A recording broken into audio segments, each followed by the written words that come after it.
part of injury and violence prevention. We do product safety and rape prevention education.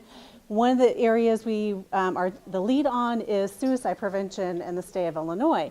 And so one thing that I'd like to do as I get familiar with everything is with our in our area of injury and violence prevention, we have a motto where we want people to live to their full potential. But we know if they're being injured or if they're dying, that they're not able to do that. And so that's a motto for us. And we also reflect that within our suicide prevention work, that if people are dying or being hospitalized or being injured, that impacts them living to their full potential. What you'll see up here is the National Suicide Prevention Lifeline. And usually this is the point where we say, can you take out your phones and put on silence? I want you to do the opposite. I want you to take your phones out and program this number into your contacts. That this is a national number anybody can call. You do not need to be in crisis when you call. It could be you're concerned about a loved one, or you're concerned about a student, or you're concerned about a family member, or even if you have questions yourself.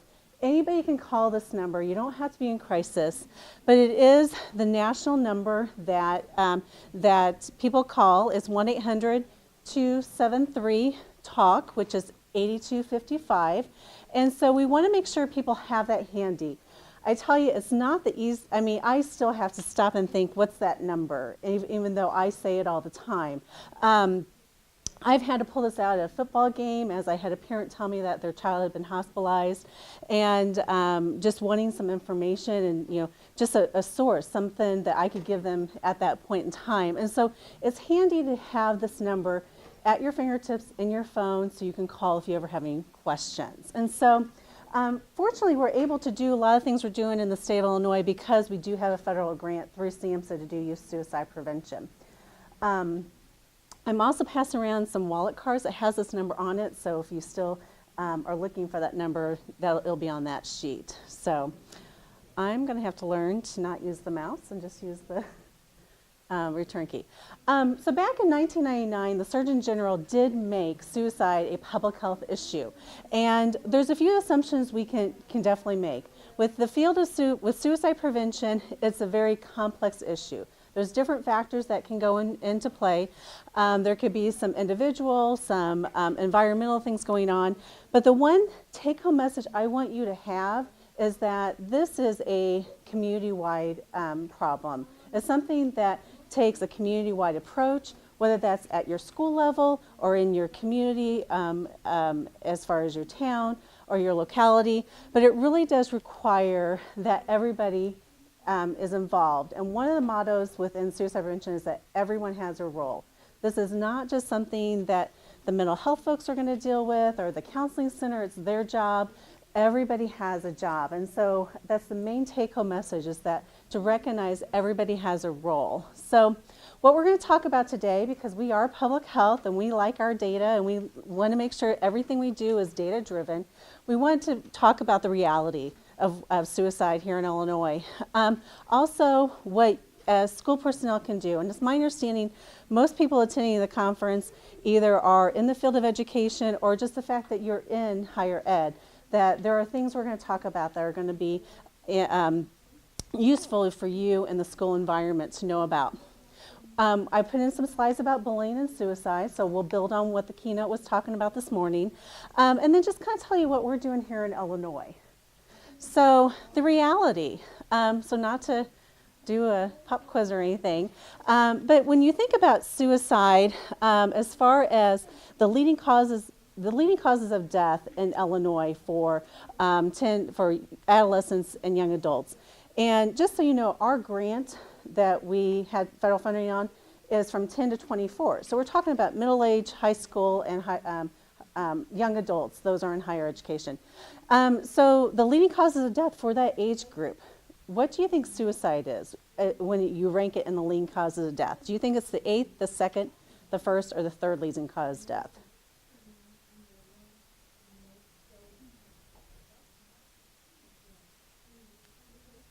Yeah, it is, yeah. 2nd? Any other? 3rd? It's actually the 3rd. What do you think are the first two? Car accidents, yeah, yeah. So motor vehicle crashes is definitely number one. We wonder how many of those are actually intentional crashes, and so we do wonder about that.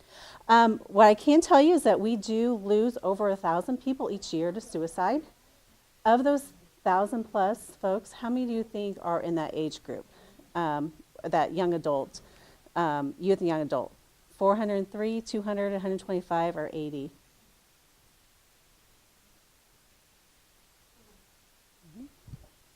It's actually 125.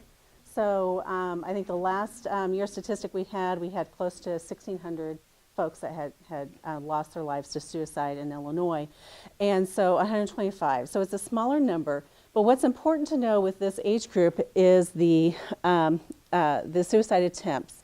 So when we look at the number of youth who attempted suicide annually in Illinois, what do you think? 300, 700, 1,500, 3,000? 3,000, absolutely. So it is they are at higher risk for suicide attempts. And just a true false, for those that are who attempt suicide, are they at greater risk of repeating that? True. Gotcha.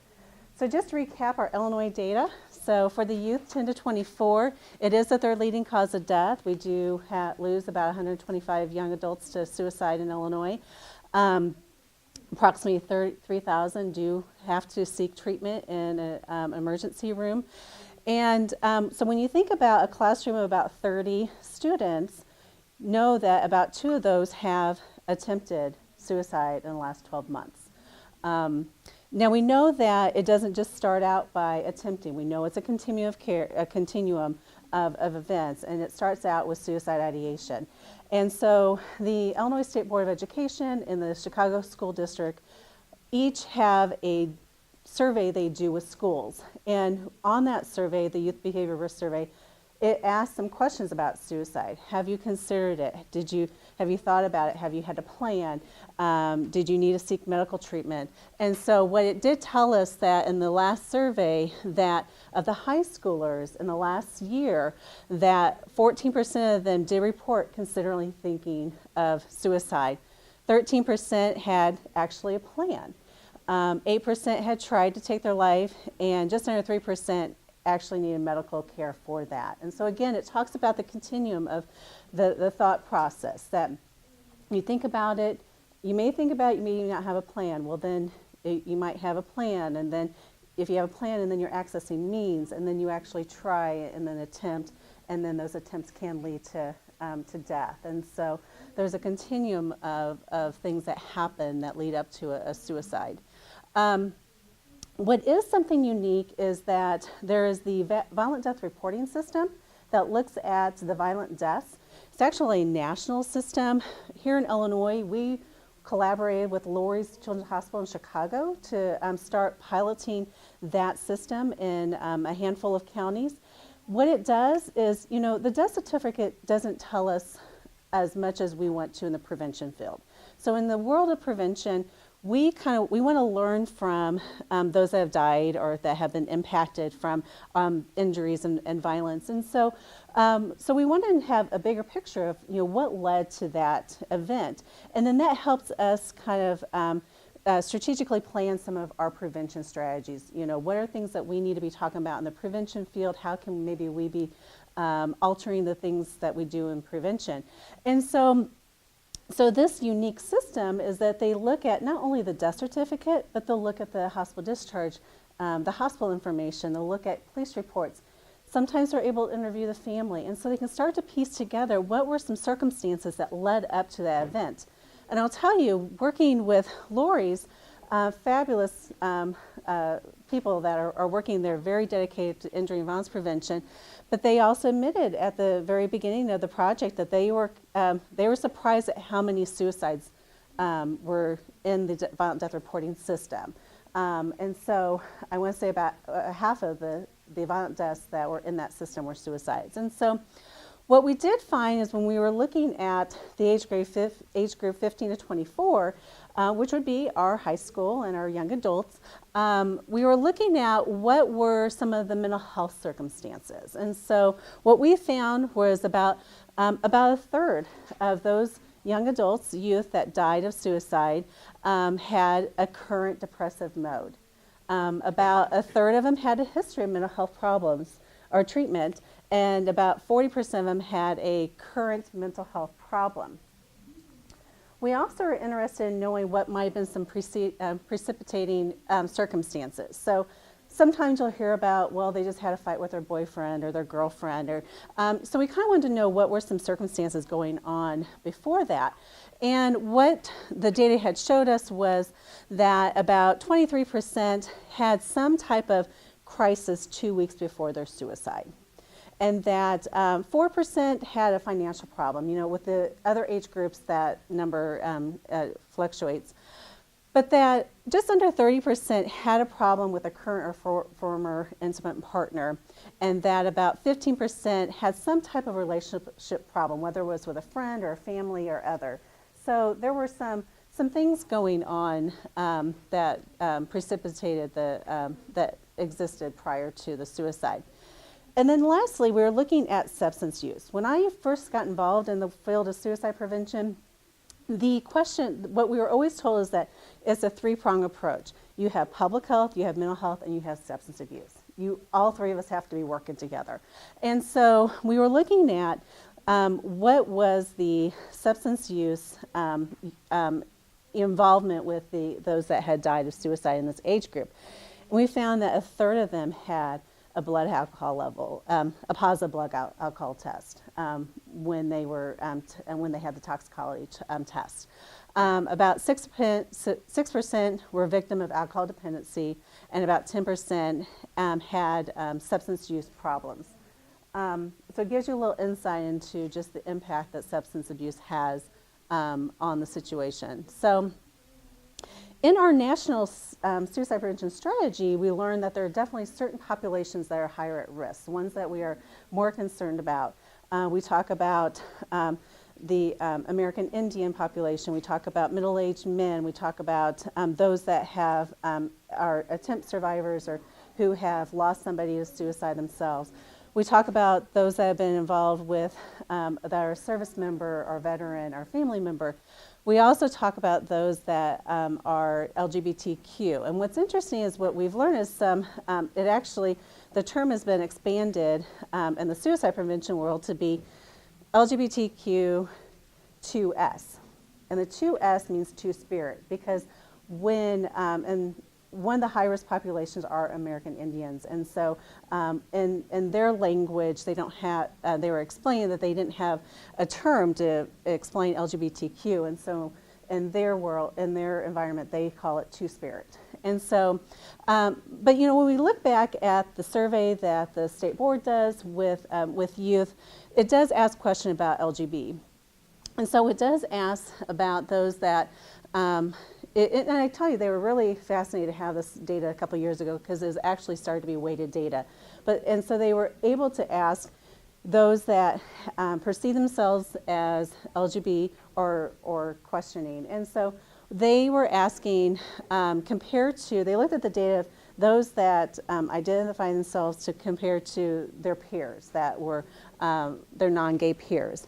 And what they found is that they were 3 times more likely, the LBG youth were 3 times more likely to have to have suicide thoughts and to have suicide plans, and 5 times more likely to attempt suicide. And so it just reinforced why this is a population that we are concerned about and that are higher at risk, and that we need to recognize that they're struggling and they have challenges that might impact their some suicidal ideation. So some of the risk factors, because somebody will ask, well, why does somebody want to die of suicide?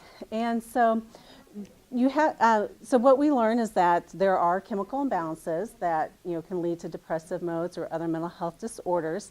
We also know there might be other circumstances like drug problems or alcohol problems or family violence or trauma.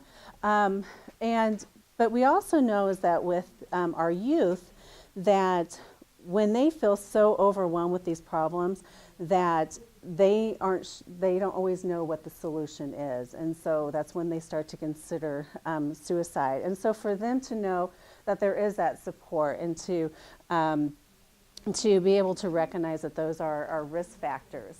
And there are some other risk factors to also consider. You know, if there's been, we used to say that whenever there has been a life change, you know, you've had a death in the family, you've had, there's been some changes, some relationship problems, bullying, legal issues. In our town, we had, over a few years, we had several prominent people in our community that died of suicide, and learned later that there were some legal issues that were associated with that. And so there's some other risk factors that can put somebody at risk. But what's important to know is that even though people might have those risk factors, doesn't mean that they're going to attempt suicide. And so what's even more important to recognize are the warning signs. So even the risk factors can kind of help you identify maybe some people that might be at risk. It's really the warning signs. And what we say is if you start to see the things on the left, those are things that you want to call 911. You want to stay with that person until they are linked with services. And so if they're talking about, if you have somebody that's threatening to hurt themselves or to kill themselves, if they're looking for ways, they're looking for means to do that. So if they're seeking pills or weapons or other means, or if they're writing about dying or writing about suicide, those cause concern. And so this was actually put together by the American Association for Suicidology to help identify the difference. It was kind of a two-tier approach. It's like, what do you do when you start to see these warning signs? And so those were definitely serious enough that you need to call 911. The other ones here on the right are more that, you know, these are concerns, these are warning signs, and it's important to link them to a professional, mental health professional. So if you have somebody who is feeling helpless, if they're increased alcohol and drug use, that there's dramatic mood changes, if they're feeling trapped, they don't feel a reason to live, that those are concerns that you want to be able to ensure they are linked to some professional. And so the American Association for Suicidology actually put together this nice numeric about is path warm. So if it's somebody that has ideation, substance abuse, purposelessness, anxiety, trapped, hopelessness, withdrawal, anger, recklessness, or mood changes. So it's kind of just a way to remember some of those warning signs. So we can't talk about risk factors and warning signs if we don't talk about protective factors. And the interesting thing about protective factors is that they aren't always the opposite of what a risk factor would be. It really is about being able to instill those promoting strength and resiliency with youth and for anybody actually. So it's really talking about what's going to protect people from suicide is being able to ensure that you have effective care, that you have effective clinical care in place, both for mental and physical and substance use disorder, that you also have access to interventions, and that you have strong connections with family and support groups and with your community, that you have limitations to access to means, and that you also are able to have the skills, the coping skills that would be needed.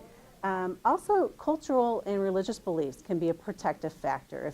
If you have a belief that is against suicide, that can be a protective factor. And so the main thing is that these are all things that can help protect a person, but it's not something you can just do once. You can't just do clinical intervention once or do an intervention once. It's ongoing, and so that should be something that is maintained with folks. The Center for Disease Control and Prevention, CDC, who we collaborate a lot with, they actually have a document on connectedness being a best practice as a protective factor. And it's recognizing that having connectedness at multiple levels, both at the individual, at the community level, was really important. That you really want to have people, that you want to feel connected with individuals, you want to feel connected with your community, you want to feel connected with institutions. So if there's services and different systems in place, that you want to know that you can connect to those. And so it really is being able to have that connectedness. So let's just go ahead and talk about the school's role.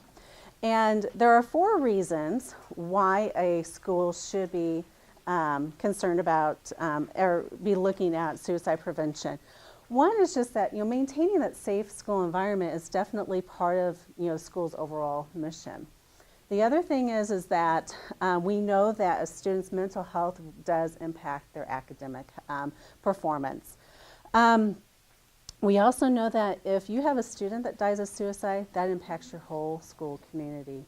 And then just lastly, just there have been schools that have been sued for neglect. And so failure to notify parents, get assistance, or to have adequate supervision. And so just some reasons why. And for those that do plan to work in within schools, within the high schools actually, there is a school code requirement that those that are working within grades 9 through 12 be trained in not only recognizing the signs of suicide, but then also knowing how to respond, what appropriate intervention or referral techniques to have. Part of that school code also says that if you attend a training, then that can count as as part of your professional development. And so there is a school code requirement for those that work in high schools to be trained. I'm sorry, it's 7th through 12th. So this is the great book that I always like to share with everybody. So SAMHSA, the Substance Use and Mental Health Services Administration, put together this toolkit for schools. At the bottom is a link of how you can download this for free or even order a copy. But this book provides much guidance on what schools can do. And so I do like to spend a few slides just talking about what's in this so you know when you leave here what you have access to. And so again, how schools can help is having that school-wide promoting connectedness and emotional well-being. But it's also important that you have policies in place. It's important to have training. It's important to be able to have things in place for your students and for screening. But what we always have to be very clear about is that this is considered a very comprehensive approach to suicide prevention in schools, and it's very important that you take it in stages. And so what's important is that you need to have these 2 things first before you do anything else. Every school should have their protocols in place. And so there's protocols that you have for the students that you feel are at risk, and then protocols for if you do have a student that dies of suicide. And so so when you're looking at the students, wanting to have to help those students that are at risk, this guidebook, I wish I could get it to stand up, but this guidebook really does include some sample protocols, some on how to help a student. If you find a student that you have identified that is at risk, it has some guidelines of how to notify a parent. The keynote was speaking earlier today about the parents in the schools talking, and so has some guidelines on how a school can notify a family of their concerns. But then also guidelines on how to refer a student. So once you've identified a student, where as you as a school plan to make that referral, what's the process, the protocol you're going to have in place, but then also how do you document that.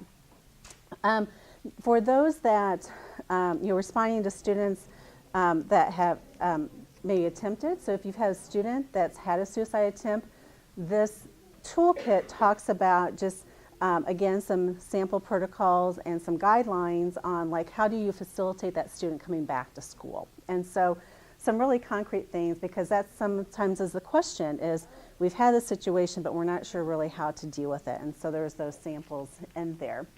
But it's very important that these protocols are in place before you start looking at education and awareness and screening and other things. And so the next thing is, what do you do? You know what, let me just go back, because there was something else I did want to mention, and that's not going to do it. Previous. So I didn't touch on the protocols for responding to if you have a suicide death. So why is that important? We know that death can impact anybody, especially for youth. And so any death can be profound and have an effect on our youth. So, you know, if our youth have somebody who's died at the same age, then it really does challenge their vulnerability. If they have a death of a role model, then they can have some conflicting views where there might be some, you know, they feel that loss, but then they also might feel some betrayal.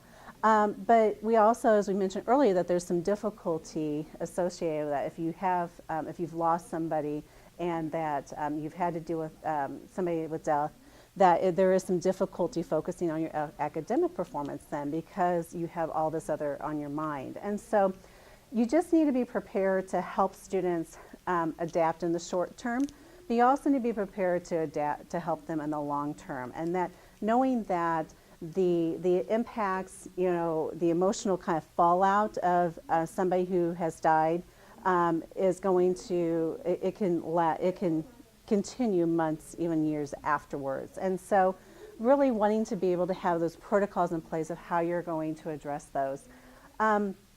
So that's why it's so important that these protocols are part of an immediate response protocol plan that a school would have as part of their crisis response plan.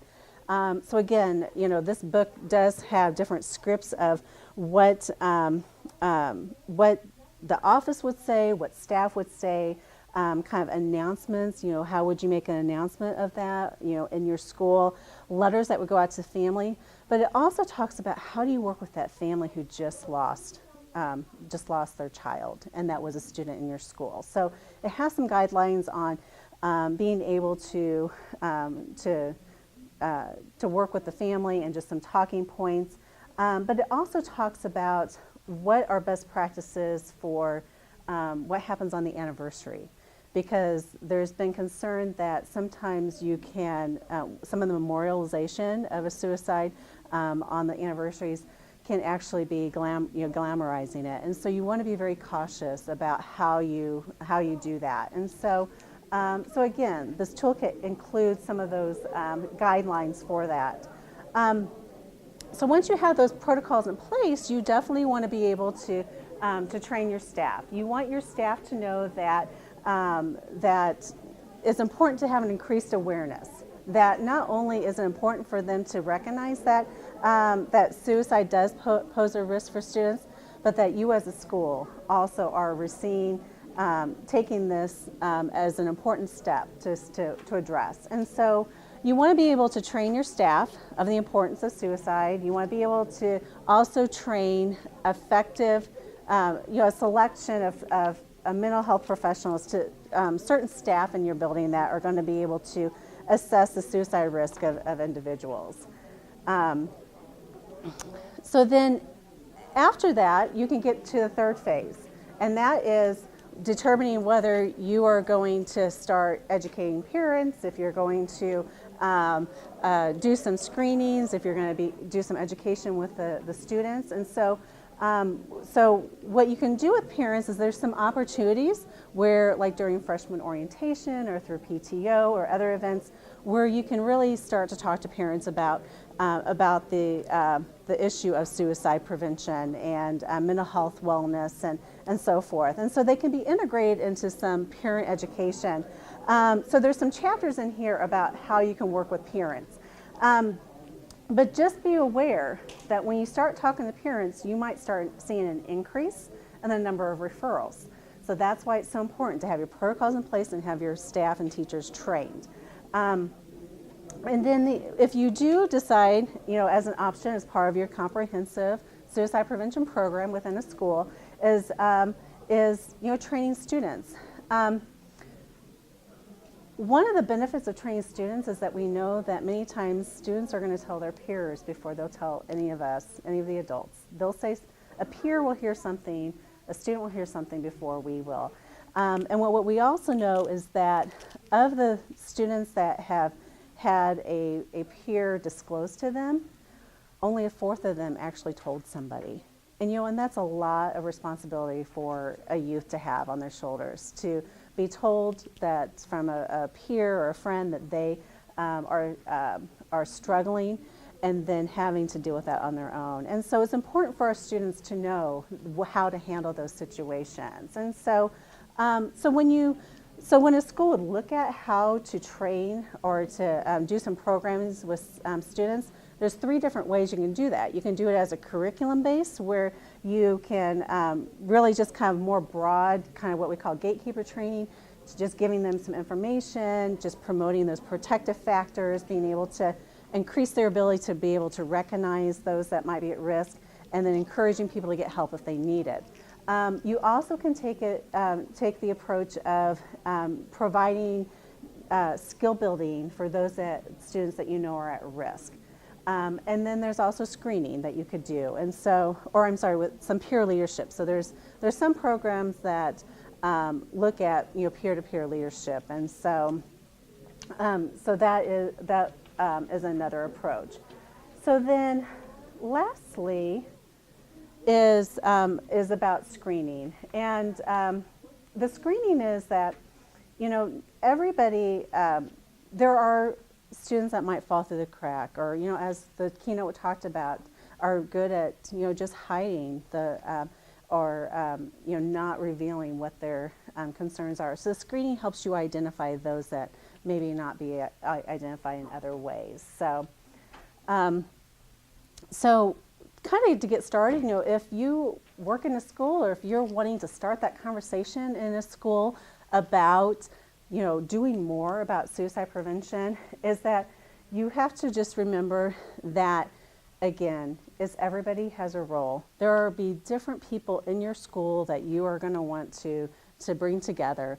Everybody's going to have a role in that. And also recognize that the school doesn't have to do it themselves, that you really can outreach to your community professionals, those that are working in the field, that can really provide some added support and advice and guidance along the way. And so if you have a school that is looking at wanting to implement any of those phases of a comprehensive program, there are some just different steps. You want to make sure that you do engage your administrators, your school board, and other key players. Just explain why you think this is important. We have plenty of data. We have county level data that we can share, and so that's information you can share with your stakeholders to say, this is what we're seeing. And so you can point that out and have some data to really show that. Also know you're going to have to engage people within your school and in your community, and then that's when you can move on and actually do a plan. So again, in the toolkit there is a kind of a checklist of doing that. The Suicide Prevention Resource Center is sprc.org. In this book, we'll have kind of a matrix of the different programs are available. So if you want to do screening, what you can do, what are some best practice ones. That is changing all the time. Every week they're adding things to that registry. So it's better to go to the website and just kind of click around and see what's been proven to be a best practice. And so when you click on the hyperlinks, then it'll give you information. So like this one, it will tell you after a suicide toolkit for schools is intended for middle and high schools. As a guide, as a protocol strategy, and it helps meet some of the national goals. And I'm just looking at the time, and I'm realizing I'm going to go a little bit faster. So just bullying and suicide. this is I provided you a copy with this, this publication. It's the relationship with bullying and suicide. With bullying and those, it's been in the news more, and so what CDC wanted to do is really take a closer look at that. And so, so what this did is look at the research. And so, you know, what we know about bullying, what we heard earlier today is that it's repeated, it's serious, we know it has negative effects, and that it can impact everybody involved, the ones that are bullied, the ones that bully, the ones that are bystander. What we know about suicide, again, that's complex, and that any involvement in bullying behavior can be one stressor for suicide. And so, so what we do know is that bullying behavior and suicide-related behavior are closely related, and that we know enough about it to make some evidence-based recommendations of how to improve it. But what we don't know is if bullying is actually causes suicide-related behavior. And the example that we're given is about drowning. So we know that one of the leading factors of a child drowning is not having adult supervision. So even though the adult wasn't there to provide the supervision, they didn't cause the drowning, but there was a correlation there. And so that's what we talk about bullying, that we're not in the field at the point where we could really say that that the bullying caused the suicide. We know that there was an indirect impact on it.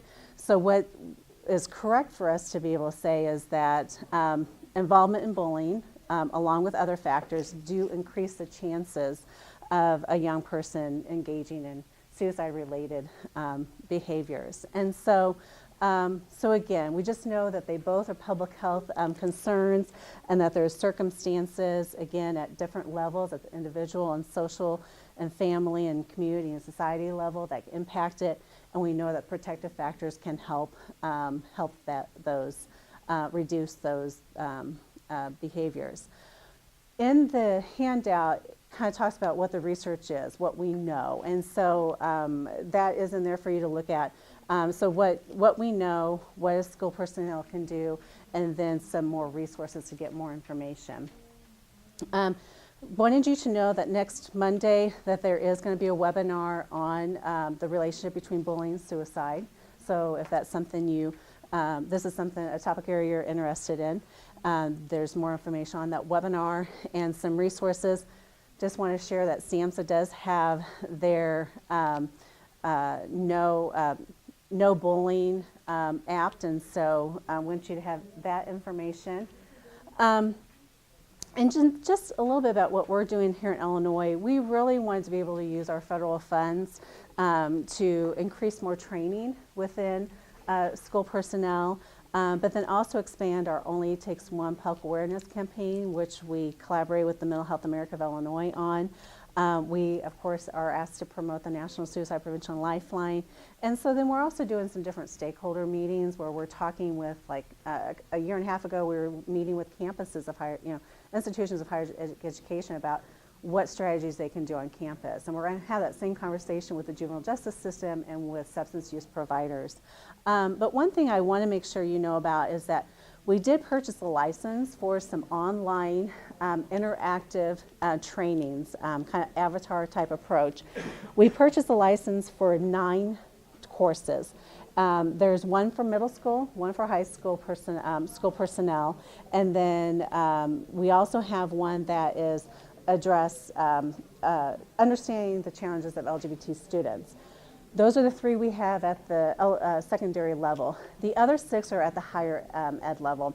And so what we do have are a training for just at-risk, general, knowing, being able to recognize, intervene, and approach and refer somebody for higher ed faculty, and then we have one for students. And we have similar approaches for for faculty to understand the challenges of LGBTQ students, and then for how higher ed students can understand that among their peers and other students that they may encounter that are LGBTQ. The other two programs we have, the higher level is regarding veteran students. So again, for the faculty to understand the challenges, but then also there's a peer-to-peer veteran student training that is available. These are all available for free. It's something we purchased a license for, so we have it available for the next few years. But it is a best practice, and it's a way to have a engaged, effective way to have some dialogue. And so for those that the courses at the middle school and high school, people are able to get ISB credit for that. It's really easy to implement, like, have everybody in your school take the training and then get together afterwards and debrief about, questions and remind them what their policies are and where to refer people. But basically what happens is you enter this virtual world and you assume the role of the teacher, Mr. Bauer, and he's having a conversation with Mariah. And so it really navigates you through some of the questions, the conversation you might have. The one reason why the department picked this training is that, for one, it was online. It was going to be something we could implement broadly, but also because it not only identified and referred, but it ensured that you had practice having a conversation with a student. And if you have that conversation with a student, they're more likely to follow through with whatever referral you have. And so basically, that's what the next few slides are talking about. And so what happens is you get 3 profiles. This one's about Mariah, Jen, and Michael, and it kind of increases with severity. So Mariah's struggling with bullying, Jen is having outbursts, and she's the one that's actually bullying Mariah, and then Michael's more serious, where he's talking about suicide. And so it kind of talks you through, it tells you where you can kind of undo things. Can't always do that in real life, undo a conversation. But what happens, and at the bottom of each of these slides is a link of how you can access these trainings, which is illinoiscognito.com. But it also includes some other additional resources. And I would do a demo, but I know that that will interfere with the folks next to us. And so just want you to know, as we wrap this up, that there's some other resources that are handy. There is, after a suicide, a toolkit for schools. Also, the National Suicide Prevention Lifeline. They have posters and magnets that you can order for free to have up in your schools and your facilities. This is the wallet card that we passed out. And then, again, Suicide Prevention Resource Center is the go-to place. It really is. They have these fact sheets on the roles, like the role of a high school teacher, the role of a mental health professional, the role of teens. What do teens do? And then this is the Only Takes One website that we collaborate with Mental Health America on. And you'll notice at the very top there's different levels, like preventing suicide, the different tabs, preventing suicide, understanding it, stories, and it's just, there's so many layers of information on there. So I do encourage you to visit it. It's onlytakesone.org. And then my information, so make sure you get out on time, because I know lunch is next. So feel free to email me or call me if you want more information or want a copy of anything, and we can be more than willing to help you out.